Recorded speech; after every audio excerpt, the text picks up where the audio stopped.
পরিবারে উত্তম আচরণ।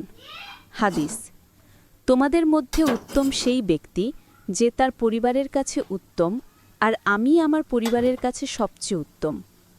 ন্যায়পরায়ণতা: কেউ অপরাধ করলে তার পরিচয় বা সম্পর্ক দেখতেন না।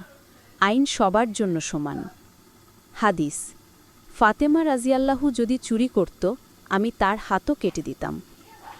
বিনয়ী ও অহংকারহীন: গৃহকর্মে সাহায্য করতেন, সাধারণ মানুষের মতো জীবনযাপন করতেন।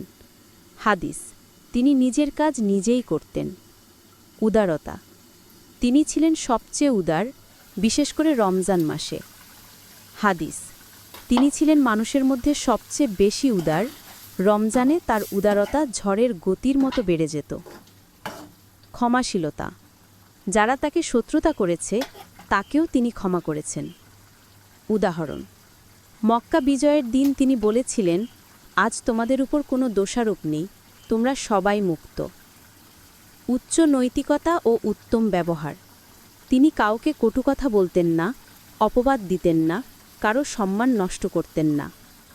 হাদিস: তিনি কখনো অশ্লীল বা কঠিন